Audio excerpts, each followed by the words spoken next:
pues han tenido vacaciones todos mis compañeros, lo que hemos tomado como un mes de relax después de la tremenda cantidad de actividad del año pasado, pues se repite este. Y es la primera actividad que hay en esta sala en este año, pero hay 40 llevo ya comprometidas y realizando, o sea que es la primera conferencia del ciclo. Gracias Miguel, gracias Yolanda, Miguel como director del museo, del ciclo y conferenciante, y a todos ustedes por llenar la sala, que a mí me da mucha satisfacción. Este año el ciclo que organizamos con el Museo de Cuenca, la llegada de un nuevo orden, la romanización en la provincia de Cuenca, comienza con la conferencia hoy aquí, en la sede de la UIM, el impacto de Roma en la provincia de Cuenca a través de las colecciones del museo, Miguel Contreras. Saben que las siguientes conferencias serán en el propio museo y la última, que no sé si la fecha te acuerdas tú, que igual ya se dirá, 22 de mayo, vuelve a ser aquí, de clausura. Así lo hemos pactado, negociado o acordado. Bien, no me extiendo más, doy la palabra a Yolanda, me alegra mucho que venga una vez más a la sede, que siempre nos acompaña. Gracias, Yolanda. Muchísimas gracias, director. Director y de todo un poco, ¿verdad? Ahora ya te he contado de todo. Sí. Bueno, siempre es un placer venir aquí a la UIM, siempre nos tienes las puertas abiertas y el corazón, porque estas cosas salen de lo más profundo del corazón, si no, no sería imposible. Agradecer la presencia de todos ustedes esta tarde aquí, congregados para este motivo, estas conferencias, que una vez más arrancan con un ponente, vamos a decir, top, porque Miguel, además de ser el director del museo, es una persona que tiene una capacidad de trabajo extraordinaria, y yo se lo quiero agradecer aquí públicamente, porque muchas veces el motor que llevamos aquí en cultura pues nos hace, como decía Joaquín, hacer de todo, ¿no? Valemos para todo. Es lo que tenemos encima de la mesa, y hoy es un día muy importante porque arrancamos con estas conferencias. Los ponentes, si ustedes han podido ver el programa, ya ven que es de primer nivel. Estas 7 conferencias que, como decía Joaquín, pues arrancan aquí y terminarán aquí, y luego el periplo en el museo, que hace que, bueno, que hagamos ese tránsito hacia el casco antiguo y sobre todo que disfrutemos de nuestro museo y de todo lo que él se alberga. Yo tampoco me quiero extender demasiado, me gusta mucho ver estas caras conocidas, compañeros de viaje, porque la cultura es eso que nos hace más libres, como me gusta decir. Es verdad que comentábamos en la puerta que casi somos las mismas caras las que nos encontramos en estos eventos, pero el que no está aquí pues se lo ha perdido. ¿Qué quieren que les diga? Yo creo que es muy importante que estemos aquí, que respaldemos este tipo de jornadas, y creo que tenéis que ser el altavoz para que cada vez seamos más personas las que nos movamos por este tipo de conferencias y por la cultura. Así que muchísimas gracias por dedicar esta tarde aquí con todos nosotros, hacer que la familia vaya creciendo, y me encanta verles de nuevo. Muchísimas gracias. Gracias, Yolanda. Yo creo que nos bajamos y dejamos ya a Miguel que intervenga y que comience con la conferencia de la universidad. Muchas gracias. Bueno, pues no sé si me oye bien, se oye desde todos los sitios. Estamos hoy aquí aproximadamente 2 meses después de haber clausurado el último ciclo, un ciclo sobre la protohistoria, que hicimos la protohistoria a partir de las colecciones del museo. Y la verdad es que para mí es un honor, es un placer, primero ver la sala llena, agradecerles a todos que estén aquí, y segundo, poder colaborar tanto con la UIM como con la Universidad de Castilla-La Mancha, que no han podido estar aquí y que excusan su ausencia, como con la propia administración, ¿no? Yolanda Rosalén también es un motor en el que tenemos que apoyarnos y mirarnos, y es muy satisfactorio poder estar aquí hoy, gracias a ellos, ¿no? Fundamentalmente gracias a ellos. Este ciclo de conferencias, o estos ciclos de conferencias que iniciamos ya hace unos 2 años, aunque hace como un año y medio, lo hemos orientado más un poco hacia las colecciones del museo, ¿no? Para un poco de visibilidad y explicar las colecciones del museo de una manera diferente, ¿no? Siempre una de las tareas fundamentales de todos los museos y de todas las instituciones, lo digo siempre, es la difusión, es la divulgación, y por eso para nosotros es muy importante hacer estos ciclos de conferencias para llegar a todos ustedes y que de todos ustedes se mueva hacia el resto de la población y que entiendan que el museo, las instituciones, es algo suyo, es algo que tiene que vivir como propio, porque realmente cuentan la historia de ustedes, ¿no? Entonces, lo que hacemos aquí simplemente es dar otra visión, ¿no? O ese es el objetivo de este tipo de conferencias, ¿no? En el que hoy es una conferencia marco, siempre lo solemos hacer así, pero fundamentalmente quien dirige las conferencias son los investigadores o los estudiosos que han llegado a las conclusiones que ponemos en el museo. Creo que es muy importante no solamente asomarse a una vitrina y ver las piezas, sino también entender cómo se ha llegado a las conclusiones que explicamos en el museo, ¿no? Cuando explicamos un recorrido histórico o una funcionalidad de un determinado objeto, pues bueno, saber exactamente cómo se ha llegado a eso y de la mano de los investigadores. Hasta ahora hemos tenido aquí el apoyo del Centro Regional de Formación de Profesorado, que a mí me parecía un puntal muy importante, porque creo que también es una manera de que los profesores o la gente que se dedica a la didáctica extienda otra manera de entender también la historia, ¿no? No solamente la que nos da en el libro de texto, sino la que se transmite a través de los museos. Entonces, bueno, yo no quiero enrollarme mucho más, ya les digo que esto es una conferencia marco, yo tocaré todos los temas que luego van a ver durante el ciclo de conferencias y lo van a ver de manera especialistas.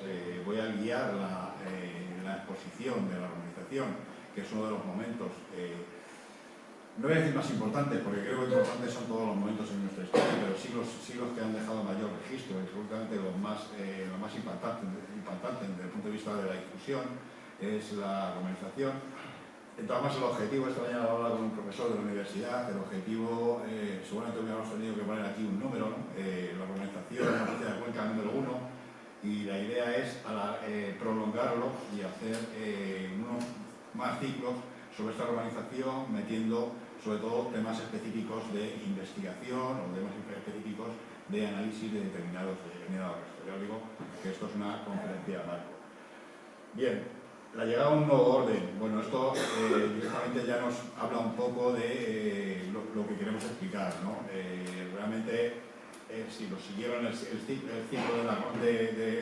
del semestre pasado, habíamos visto una protohistoria en la que nos daba información sobre un territorio en construcción, sobre asentamientos de gran entidad que marcaban una evolución importante del territorio, y ahora con la romanización lo que hay es un cambio de orden. No es una ruptura como todavía se puede leer en los libros o como se lee en muchos sitios, sino que es un cambio de orden, es un cambio radical en el que pasamos de ser un grupo de sociedades, un grupo de etnias.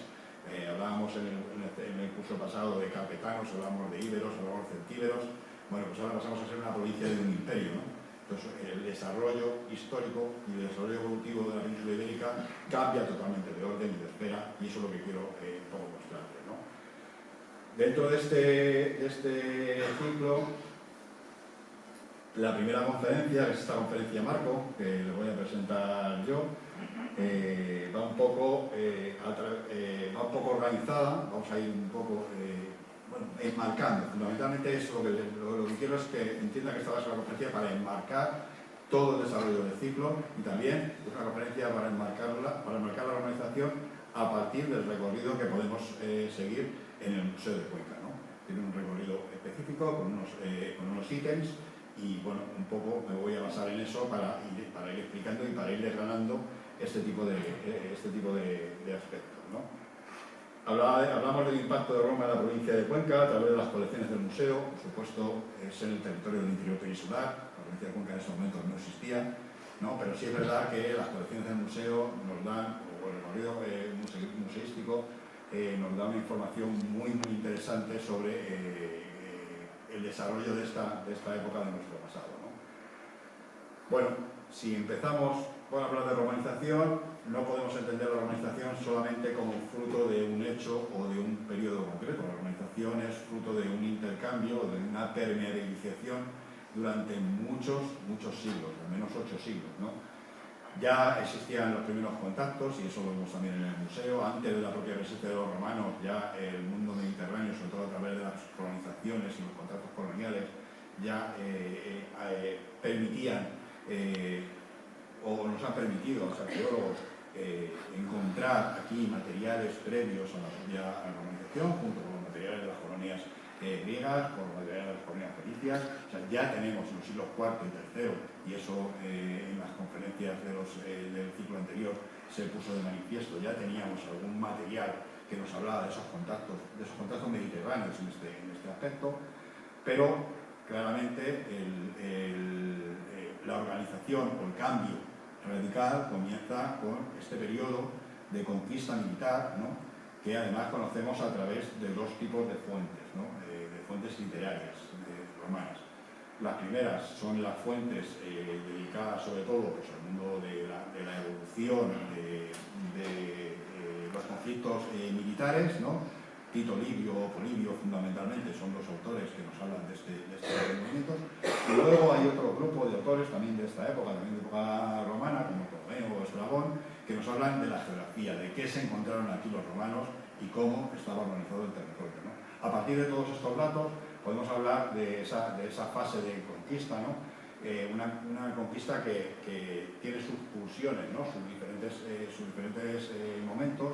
Hay momentos de más pacificadores, hay momentos de más presión militar, ¿no? Sobre todo cuando la conquista empieza a finales del siglo III a.C., con la presencia, sobre todo con la caída de la Segunda Guerra Púnica, a principios del siglo II a.C., y a partir de ahí se inicia un periodo hasta mediados del siglo I, hasta la llegada fundamentalmente de Tiberio Sempronio Graco, sobre todo de cara a lo que conocemos en el interior, con una serie de incursiones militares que nos van afectando al territorio y que van cambiando los límites de esta expansión territorial, ¿no?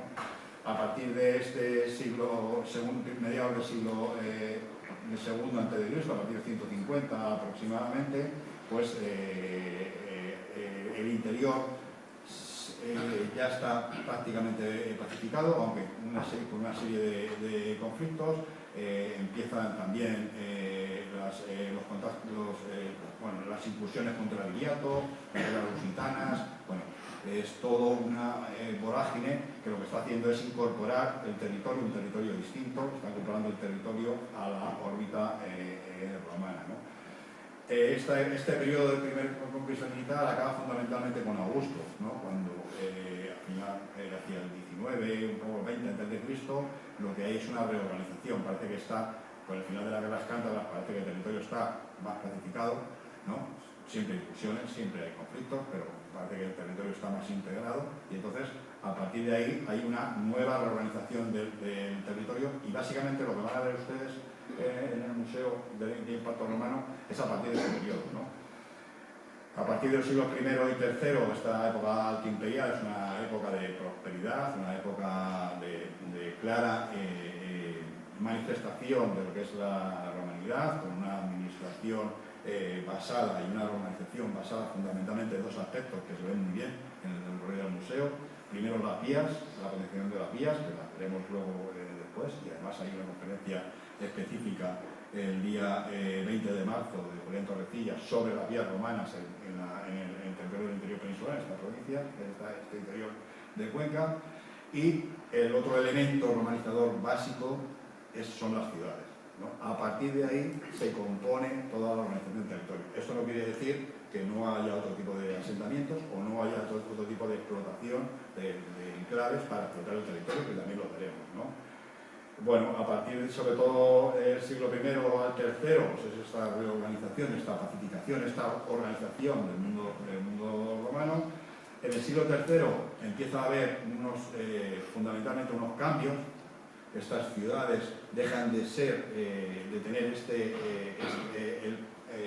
digamos, el poder básico de ser el centro de la urbanización, ¿no? Las ciudades siguen siendo importantes y siguen siendo tan importantes como luego lo verán, que después de la urbanización siguen siendo picomales y son importantes. El territorio se organiza en los tres conjuntos territoriales que se definen en época romana.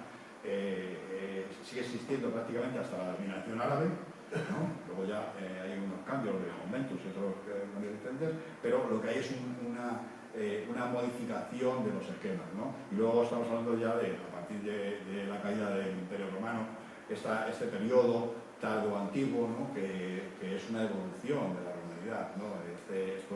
Esta llegada de los reinos visigodos al principio se llama el mundo tardo-antiguo, ya no se habla del mundo hispano-visigodo o el mundo altomedieval, sino que, bueno, estamos ahí en un periodo en el que realmente no es un periodo tanto de caída del imperio, sino de modificación de los criterios básicos de organización del espacio, ¿no?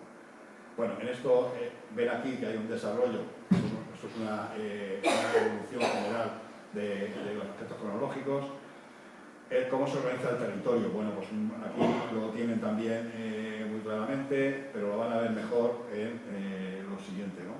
Este es el panorama que se encuentra, a grosso modo, los primeros romanos que llegan a la península ibérica. Esta Koiné, este grupo de pueblos, de grupos, de sociedades, tanto en el interior como en la costa, celtíberos, carpetanos, soletanos, que tienen estas límites que tienen aquí no son reales, pero sí tienen ciertos aspectos que lo permiten cohesionar una serie de pueblos. Cuando llegan los romanos,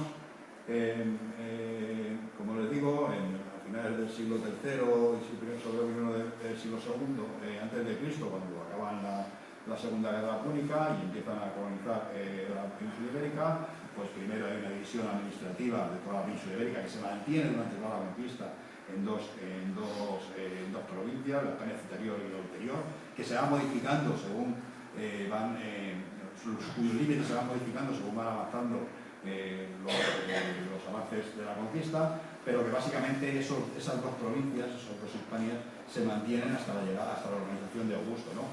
Con Augusto, esas dos provincias pasan a dividirse en tres, ¿no? La Tarraconense y la Lusitania y la Bética, que se mantendrán sin cambios prácticamente hasta el siglo III, en el que Caracalla hace un pequeño cambio y añade la provincia de Galaecia, y sobre todo será Diocleciano,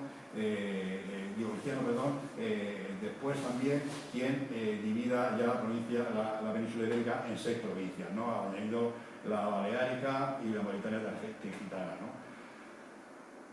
Estas grandes organizaciones provinciales son muy complicadas de dirigir y de gestionar, y entonces cada una de las provincias se divide en conventos, ¿no? La zona del interior peninsular, esta zona de Cuenca, corresponde básicamente al convento cartaginensis, salvo la zona norte que se incluye en el convento casal augustano, o incluso en algún momento se hay una variación y se llega a incluir en el convento cumiense, ¿no? Bueno, para que vean un poco cómo administrativamente se va integrando también el territorio, ¿no? Bueno, hemos hablado de la cronología, hemos hablado un poco de la organización del territorio. Bueno, pues ahí la urbanización no solamente traerá aspectos económicos o administrativos, sino que trae cambios en todos los aspectos, fundamentalmente en aspectos sociales, ¿no? Les decía, la organización de esta nueva sociedad, ¿no? Esta organización del territorio a partir de 2 elementos claves, como son las vías y las ciudades, como en esas ciudades la instauración de cargos de gobierno, los magistrados, permite plasmar esa organización romana. O sea, cada ciudad realmente es una imagen de la propia Roma, ¿no? Y eso es lo que traslada a todo el territorio, ¿no? Y eso permite que se pueda plasmar y se pueda organizar un territorio tan amplio. Yo lo digo siempre cuando explico el museo, ¿no? Los romanos no vinieron aquí de veraneo.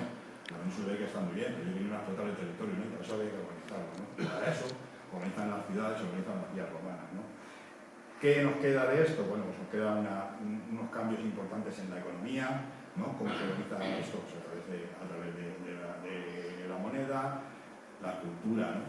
Pues sabemos los cambios que hay. Hablábamos en el ciclo anterior del comienzo de la escritura, esa escritura que no podemos traducir, esa lengua ibérica, celtibérica, que tiene varias raíces indoeuropeas, fundamentalmente derivada de unas grafías y unos signos del mundo fenicio-púnico y del mundo griego, pero realmente lo que llega ahora es el latín con un desarrollo de la lengua y la cultura que nos llega prácticamente a nuestros días, ¿no?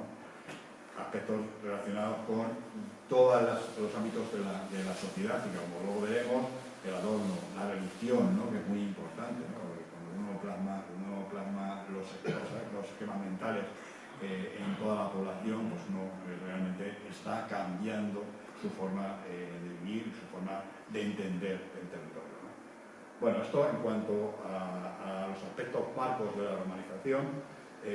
Bueno, como les decía, esta es la conveniencia marco. Vamos a entrar directamente en lo que nos afecta, ¿no? Que es el territorio interior peninsular, el territorio de la provincia de Cuenca, ¿no?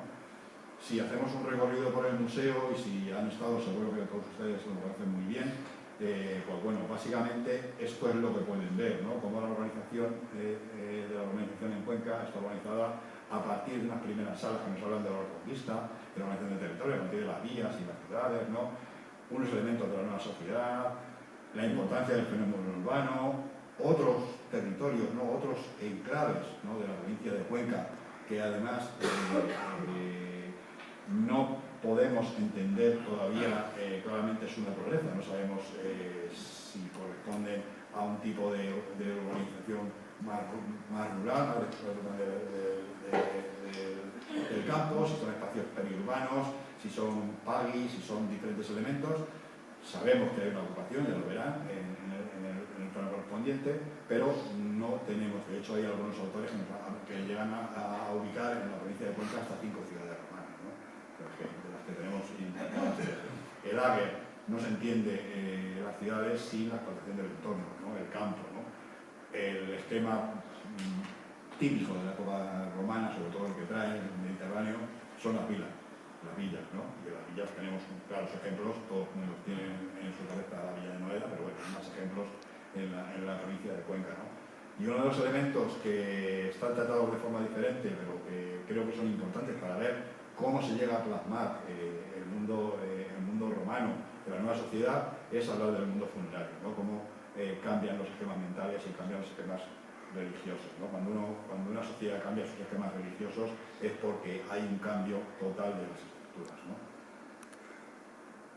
Bueno, hablábamos al principio un poco de esta contextualización cronológica, ¿no? Podemos entender, podemos trasladarla, esta contextualización cronológica, a la provincia de Cuenca, al interior peninsular. No les voy a aburrir con fechas ni con datos, pero hay unas vitrinas iniciales del museo que nos vienen muy bien. Es verdad que hay que ser muy cauto, yo quiero ser muy cauto, simplemente estoy contextualizando algunos elementos que tenemos en el museo. Hay que ser muy cauto con eso porque, bueno, en realidad la mayoría de los hallazgos carecen de contextos, no todo el mundo está de acuerdo en que son ni atesoramientos ni que vienen de momentos de inestabilidad, pero es verdad que nos permite entender un poco qué significa estos atesoramientos, ¿no? La provincia de Cuenca es uno de los sitios con mayor número de ocupaciones o atesoramientos, tesorillos, ¿no? que podamos tener incluso en el interior peninsular, ¿no? Estos diferentes elementos, estos diferentes tesorillos, podemos agruparlos fundamentalmente a partir de esta evolución cronológica, ¿no? Ya le dije antes que hay un momento inicial, que es el momento del final de las guerras púnicas, hasta Tiberio II Graco, hasta mediados del siglo I a.C., en el que hay una mayor acción militar, ¿no? Y posiblemente a este momento podríamos escribir el tesorillo de Valeria, ¿no? Que es un tesorillo en el que la moneda más reciente nos da una fecha en torno, hay óbolos fenicios, hay moneda griega, hay denarios romanos de cerca de Roma, y que podemos dar una fecha en torno a 150, ¿no? Estas campañas de Tiberio se ponen a trabajo. Luego, evolucionando en las cronologías, pues hay otros momentos de pulsiones también militares, y un momento muy importante aquí en el interior peninsular son las campañas sertorianas, ¿no? Que son de principios del siglo I a.C., hacia los 79, 80 a.C., y de esas podríamos asociar, siempre, ya les digo, siempre con las reservas necesarias, porque de muchos de ellos, y por ejemplo en el Tesoro de la Realía, tenemos en el museo 62 monedas, pero sabemos que el conjunto fueron casi 1040 monedas, de los que me llegaron aproximadamente 60. Con esas 60 tenemos unas fechas, pero no son las fechas totales, ¿no? Bueno, estas fechas, tanto el Tesoro de Salvañete, de Arcas y el Tesoro de la Hispanía, bueno, nos podrían ilustrar esos momentos de la campaña victoriana, estos momentos de finales de las guerras celtibéricas, ¿no? Y de un momento de pacificación del territorio. Quizá hay más tesoros, ¿no? El tesoro de Villar del Humo nos habla de un momento ya más cercano a la época augustea, a la época final de la conquista, ¿no? Y podríamos hablar seguramente de algo relacionado con las guerras, con los conflictos civiles de la guerra entre César y Pompeyo. Con reservas, ya les digo que ni soy especialista en moneda, ni además todo el mundo piensa que estos son productos de inestabilidad, ¿no? Sino que a veces, bueno, de hecho, el propio Enrique González hablaba de algunas de ellas como depósitos votivos, ¿no? Bueno, luego hay más tesoros, está el tesoro de Alconchel, por ejemplo, que sí que nos habla de este momento más cercano al mundo, al final augusteo, más cercano al mundo pompeyano. Luego hay una acumulación de monedas de Tiberio en Segóbriga, que posiblemente sea más que una ocultación, un atesoramiento que se quedó allí, porque no hay razones para pensar en que haya ninguna inestabilidad en ese momento. Pero bueno, básicamente esto es lo que van a encontrar en el museo cuando entren a ver la romanización, y eso es una manera de explicarlo que creo que nos habla muy bien para entender cómo se inicia la conquista romana del territorio, ¿no? Hay algunos elementos también que nos hablan, sobre todo lo hablaba al principio, ¿no? De estos primeros momentos de contacto, ¿no? Estas cerámicas de importación que vienen, estas cerámicas campanienses, de barniz negro, precursoras de las cerámicas, de las telas sigilatas, de las cerámicas de prestigio romana, y que se importan en los yacimientos pues, a partir del siglo II y I antes de Cristo, se importan y son muy comunes en los yacimientos. En Alconchel lo hay, y en diferentes yacimientos. Luego hay una serie de productos de estos primeros momentos de romanización que nos hablan de los gustos de la gente que vivía aquí, ¿no? Que son estas cerámicas de tradición indígena, ¿no? Que bueno, son cerámicas hechas por el mundo romano, pero que son unos gustos totalmente diferentes a los de la gente que viene, ¿no? O estas monedas que se acuñan en la época romana también, pero se acuñan todavía con ceca celtibérica, ¿no? Bueno, como les decía, hay dos elementos claves para entender la organización. El primero de ellos es las vías. ¿Cómo podemos entender el despliegue del territorio que hay, sobre todo urbano, y el despliegue de urbanización romana que hay en este interior peninsular? Pues fundamentalmente a través de las vías, ¿no?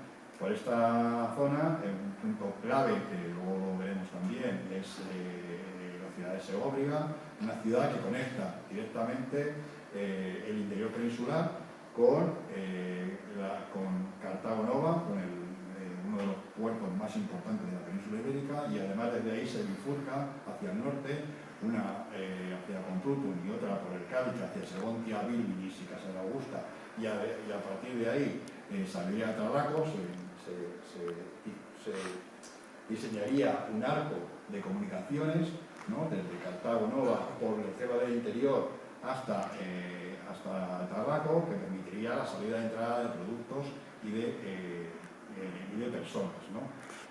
Bueno, ahí tienen un poco la organización del territorio, ¿no? Como Segovia es un punto clave en las comunicaciones, y ese punto clave es el que nos hace entender la importancia que tenga, pero la ciudad de Valeria también es importante, ¿eh?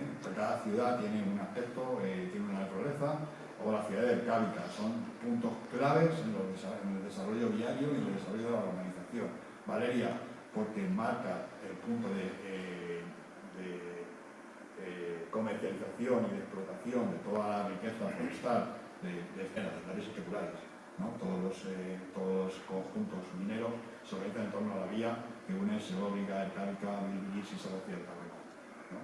Importante este desarrollo viario, que no es exclusivo del interior peninsular, pero como ven aquí en el plano, sí que permite unir una red importante de todas las ciudades en época romana. El fenómeno urbano es importantísimo, es muy importante y es muy evidente aquí en el interior peninsular. Hay tres conjuntos urbanos identificados, aunque ya digo que las fuentes hablan, hay investigadores que intentan hablar incluso de 5 núcleos urbanos en los territorios de la provincia de Cuenca. El conjunto urbano más conocido, primero por la excelente conservación que tiene y segundo por la propia importancia, es Segovia, creo que todos lo conocen. Segovia es el centro administrativo por excelencia y como centro administrativo tiene un desarrollo de edificios públicos impresionante, ¿no? Este desarrollo de edificios públicos es un poco la visión que tenemos en el museo, ¿no? Esta es la sala de Segovia en el museo, en el que básicamente lo que van ustedes a ver ahí es aspectos públicos, aspectos de representación, ¿no? Tanto la estatuaria, que tiene que ver muchas veces con el teatro, pero también tiene que ver con todos los magistrados que hay en torno al foro y la capacidad que tiene la propia ciudad.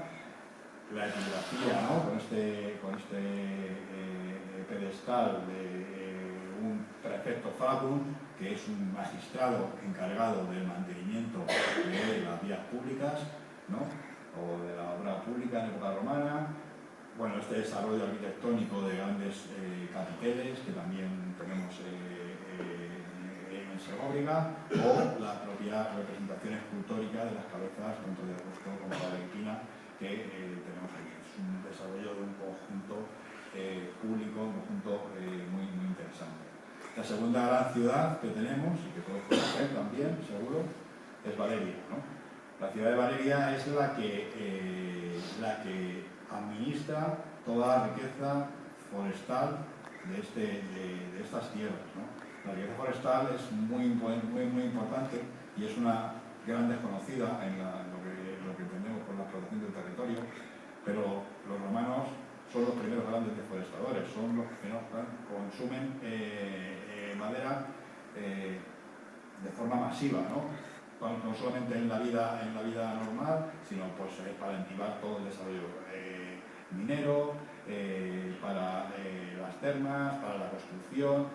Imaginaos la cantidad de madera que tienen que gastar, que tienen que consumir una sociedad de estas características, ¿no? Pero no solamente la madera, ¿no? Ahí el bosque genera una serie de productos, la miel, todas las especias, la caza, ¿no? que está muy desarrollada, la ganadería que necesita espacios de pasto también. Bueno, pues, eso es lo que hace entender por qué en un territorio tan recóndito puede haber una ciudad de estas características con un desarrollo foral, con un desarrollo público tan interesante, ¿no? Sobre todo porque nos marca un desarrollo básicamente viturbiano, ¿no? Un desarrollo traído de fuera, directamente han puesto el plano ahí y han dicho hay que hacerlo, sea el territorio como sea, ¿no? Y bueno, un desarrollo foral con una basílica, con una plaza porticada y con un desarrollo de diferentes alturas que es de lo más sobresaliente en la ciudad. Bueno, de la vida de la ciudad nos habla pues lo que tenemos en el museo y lo que tenemos allí en el propio yacimiento, ¿no?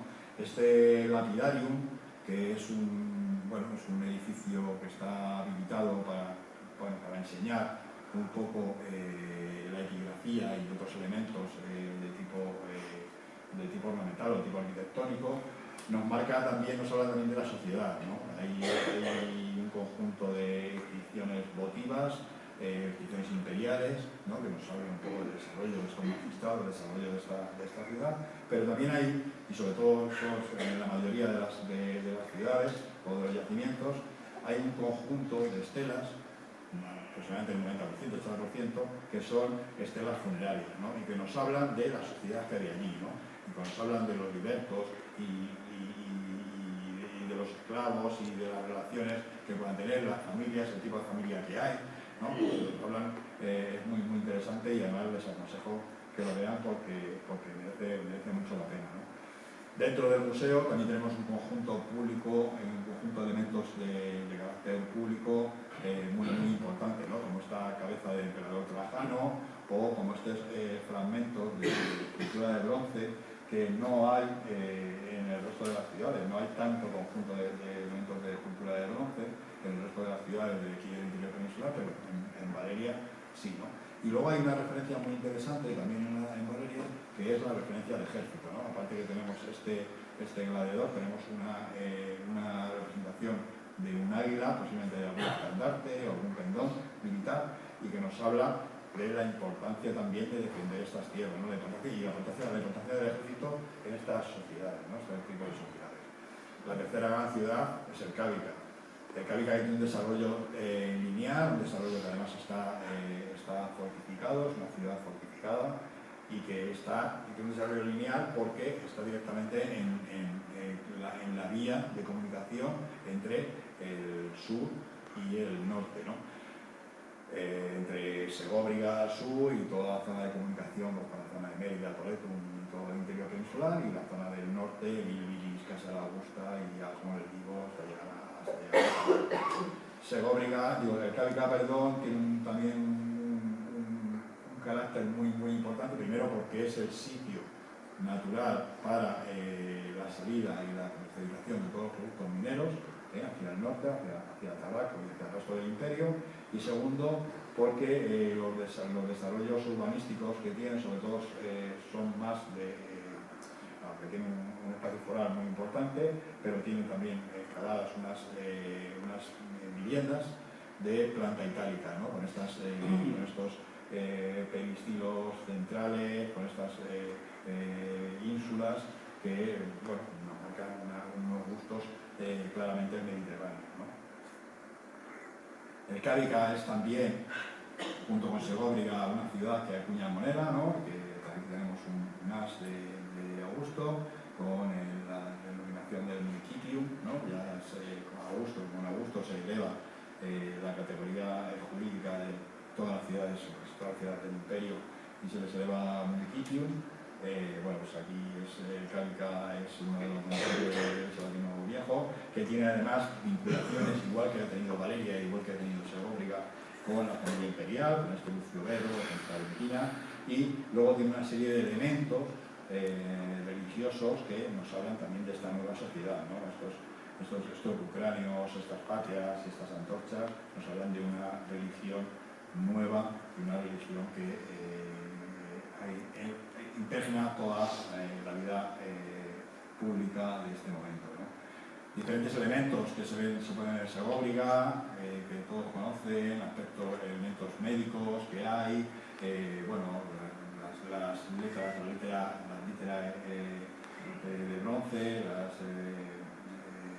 estas letras que se encastraban en el suelo o en los epígrafes, diferentes tipos de vajillas, diferentes elementos propios de la nueva cultura, ¿no? No solamente, como digo, no solamente hay 3 ciudades en el territorio de la provincia de Cuenca, sino que, además seguro que todos lo conocen, les viene a la cabeza, Cuenca está plagado de restos de época romana, ¿no? Tenemos las 3 ciudades que tienen ahí, pero luego en el resto del territorio hay multitud o infinidad de lugares con restos de ocupación romana. Algunos muy importantes, podrían ser Palis, Saltis o unas pequeñas castelos, unos pequeños sitios para organizar el territorio.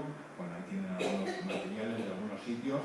Esto ni es representativo ni está bien ubicado, pero básicamente nos habla un poco de esta importancia del territorio, ¿no? No se entiende la ciudad sin el territorio, ni se entiende el territorio sin la propia ciudad, ¿no?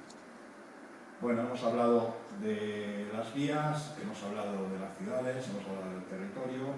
Bueno, pues el tercer elemento, claramente el urbanizador, son este áger, este campo, que está explotado, el elemento de explotación básico y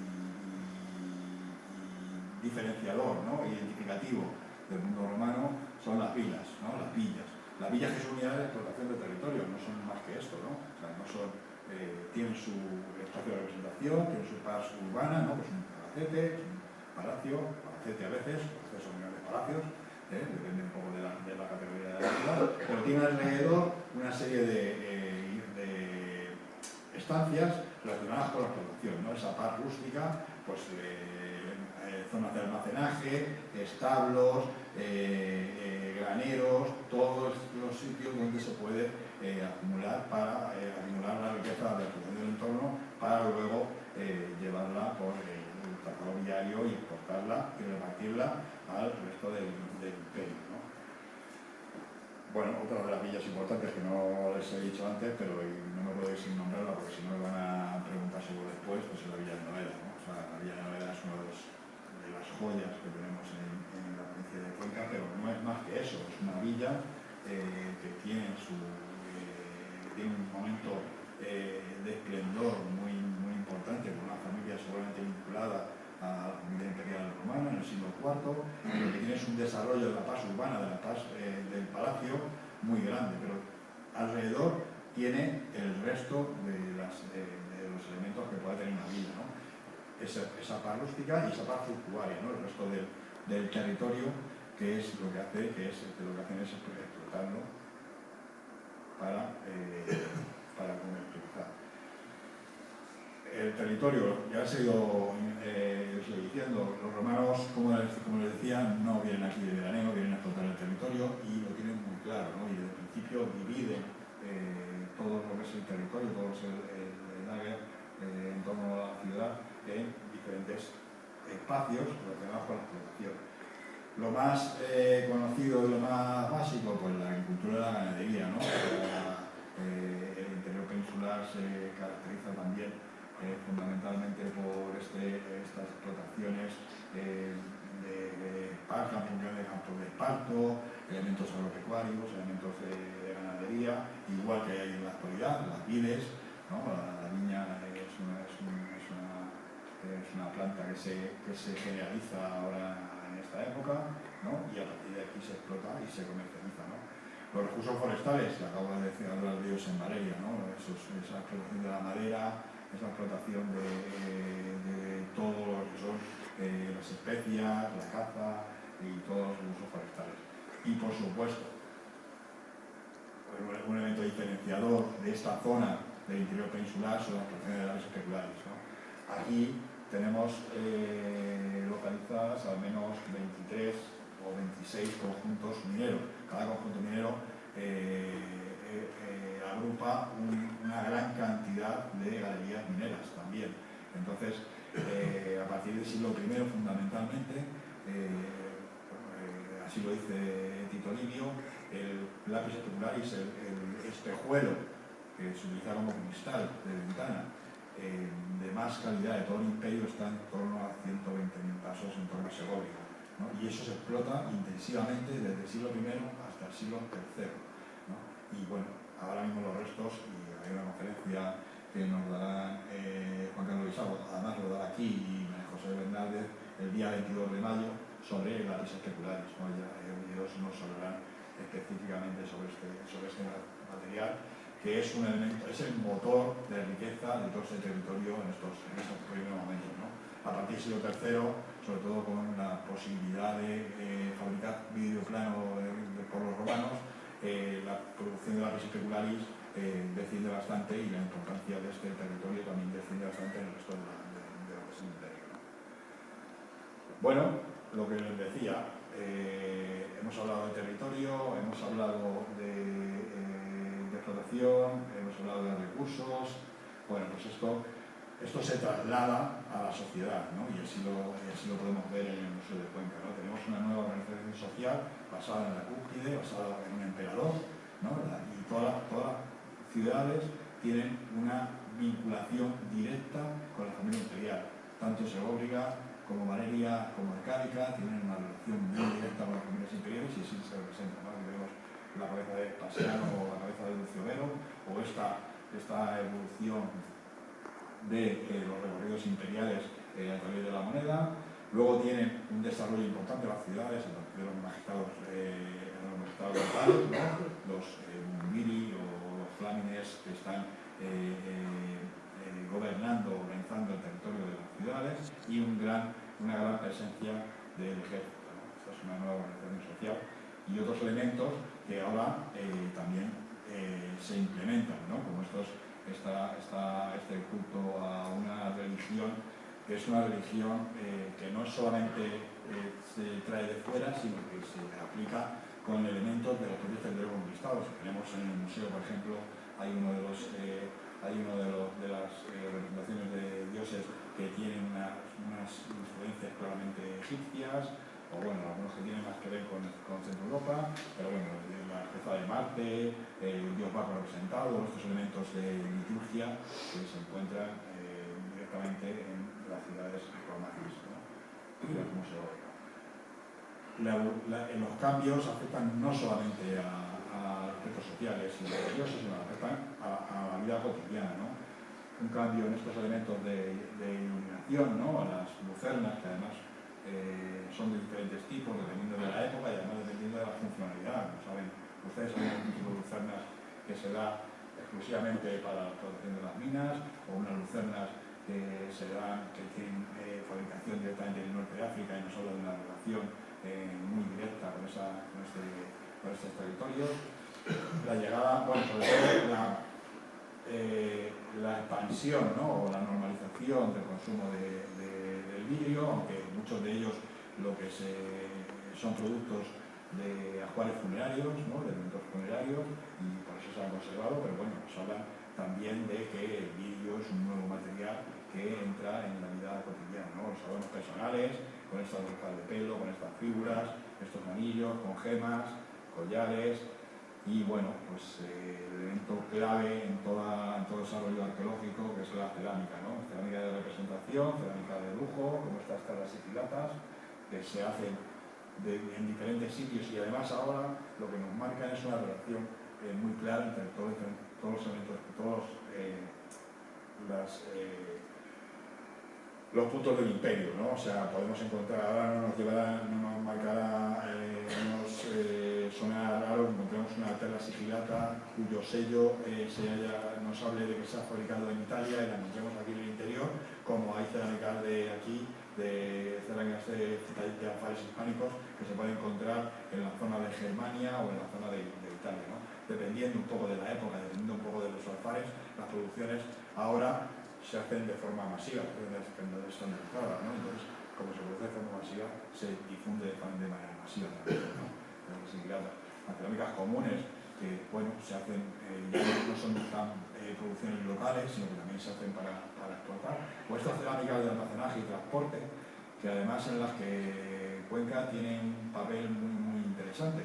Resulta que las cerámicas, tales como las ánforas, son elementos de transporte para transporte de líquidos, fundamentalmente por mar. Estamos en el interior peninsular. No es normal en las ciudades del interior peninsular encontrar tanto conjunto de ánforas como se encuentra aquí. ¿Qué nos marca esto? Nos marca una clase dirigente, pudiente y muy interesada en remarcar su papel itálico. Entonces, de esa manera, lo que hacen es que traen las ánforas también aquí para pues identificarse con el mundo romano y para identificarse con estas producciones. Si han oído hablar, los puertos romanos están llenos de montes o de acumulaciones de cerámicas, que son las ánforas, que cuando llegan al puerto se rompen y se trasladan a odres. Imagínense, en una vía romana que tiene que atravesar kilómetros y kilómetros, ¿cuántas ánforas pueden llegar en buen estado al destino? Pues muy pocas, ¿no? Pues aquí en Cuenca tenemos una concentración de ánforas muy interesante y que esperemos que en el futuro podamos dar una conferencia en Cuenca, porque ahora hay trabajos muy, muy interesantes sobre la producción de ánforas y la llegada de ánforas a estas tierras del interior peninsular. Bueno, y me gustaría acabar este breve recorrido, muy breve y muy rápido recorrido por el mundo, por la sociedad romana y por los mundos romanos, con uno de los aspectos que yo creo que son más interesantes de la nueva civilización, ¿no? Que es la llegada de la nueva sociedad en el mundo romano. La muerte hoy, como la entendemos como algo ajeno, como algo separado de la vida, como algo que se oculta. Los romanos era justo al contrario, ¿no? Los romanos realmente, para los romanos, la muerte era un cambio de estado. Los romanos no abandonaban este mundo cuando morían, sino que pasaban a ser los protectores, ¿no? Y por eso todas las ciudades, todos los enclaves, las villas, están en las vías de comunicación, están rodeados de recintos funerarios, ¿no? Aquí tienen una recreación de una de las vías funerarias de Segóbriga. Ahí tienen, por ejemplo, el enclave habitacional, y cómo hay alrededor, en la vía de entrada a la ciudad, un conjunto muy largo, muy extenso de recintos funerarios. ¿Qué nos marca esto? Bueno, ellos están marcando, sobre todo a partir de las 12 tablas. Los romanos, al principio, los difuntos se enterraban en el suelo de las viviendas, pero a partir de la ley de 12 tablas, por cuestiones de seguridad, obligaron a que los enterramientos se hicieran en las vías de entrada fuera el exterior, ¿no? ¿Qué crea eso? Crea un espacio protector, un espacio. Nuestros difuntos están defendiendo nuestra ciudad, ¿no? Están defendiendo nuestra familia de gente que viene de fuera o de gente que quiere hacernos algún mal, ¿no? Pero bueno, ese es uno de los aspectos más interesantes y que luego ha trascendido de alguna manera. De hecho, los romanos en su casa tenían un bus. Los romanos no se extinguían con la muerte, sino que seguían con nosotros.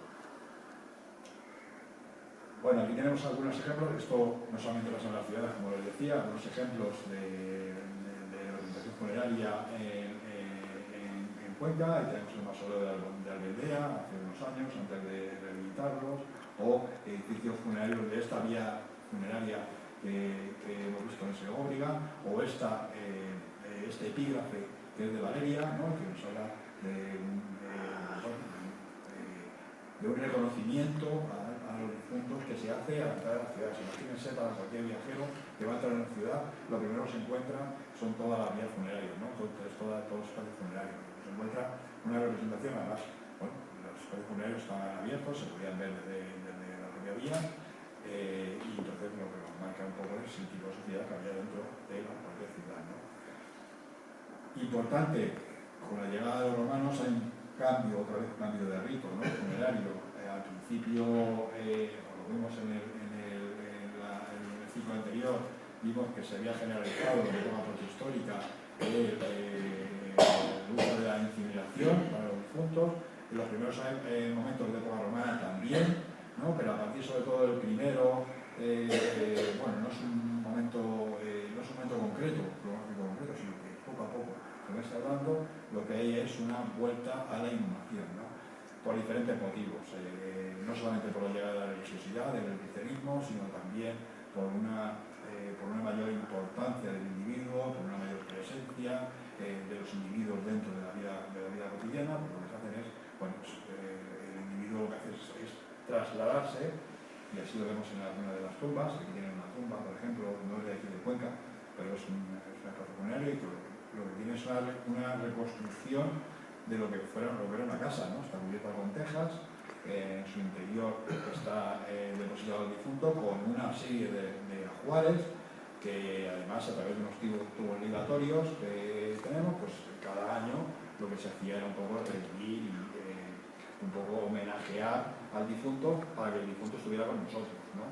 Aquí tenemos algunos ajuares funerarios. Aquí en Cuenca, en los últimos años, no tenemos grandes excavaciones de necrópolis, pero sí, bueno, tenemos un proyecto muy interesante en Segóbriga de todos estos espacios funerarios importantes, ¿no? Sobre todo son monumentos funerarios, y bueno, pues esperemos, también hay grandes necrópolis que esperemos que los encontremos. Bueno, hasta aquí un recorrido muy rápido, creo que ha sido muy rápido, pero creo que les ha permitido contextualizar dónde nos vamos a encontrar desarrollar a partir de hoy en este ciclo de conferencias, ¿no? Y además lo que he intentado transmitirles también es que entiendan un poco cómo es contextualicen la romanización a partir de las colecciones del museo. Todas estas piezas que van a ver aquí las pueden ver en el museo, van a empezar viendo la conquista a partir de los tesorillos, luego van a ver vías, van a ver Segovia, van a ver ciudades, bueno, van a ver diferentes elementos. Entonces, bueno, espero que sea permitido para contextualizar, para ubicarse en este ciclo y que lo que van a traer los siguientes ponentes fundamentalmente son aspectos de investigación, aspectos concretos sobre cada uno de los elementos, ¿no? El primero es el de Juan Manuel Abascal, que nos hablará un poco de esta romanización, de esta llegada, ¿no? De esta impermeabilización de elementos romanos, para luego hablar de vías, hablar de ciudades, hablar del mundo rural y para acabar con una conferencia sobre la mesa especular, que creo que es la identidad y que es lo que tengo. Nada más, si hay alguna pregunta, pues estaré encantado de contestársela. Sí, muchas gracias.